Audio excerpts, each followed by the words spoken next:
સુરતના કતારગામ પોલીસે traffic signal પર બેટરીની ચોરી કરનાર બે શખ્સની ધરપકડ કરી। ટ્રાફિક સિગ્નલ પરથી બેટરીઓ ચોરી કરી અને ફેરિયાઓને વેચી મારતા હતા। જો કે પોલીસને જાણ થતા અજય મકવાણા અને પ્રવીણ કુમાર સુરેલાની 15 ચોરેલી બેટરી સાથે ધરપકડ કરવામાં આવી। 82,500 ની કિંમતની બેટરીઓ કબજે કરી છે।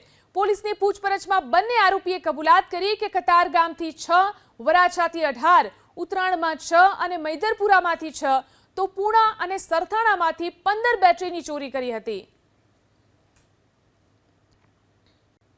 સુરતના કતારગામ પોલીસે ટ્રાફિક સિગ્નલ પર બેટરીની ચોરી કરનાર બે શખ્સની ધરપકડ કરી।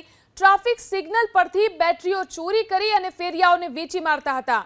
જો કે પોલીસને જાણ થતા અજય મકવાણા અને પ્રવીણ કુમાર સુરેલાની 15 ચોરેલી બેટરી સાથે ધરપકડ કરવામાં આવી। 82,500 ની કિંમતની બેટરીઓ કબજે કરી છે। પોલીસની પૂછપરછમાં બંને આરોપીએ કબૂલાત કરી કે કતારગામથી 6, વરાછાથી 18, ઉત્તરાણમાં 6 અને મૈદરપુરામાંથી 6 તો પૂણા અને સરથાણામાંથી 15 બેટરીની ચોરી કરી હતી।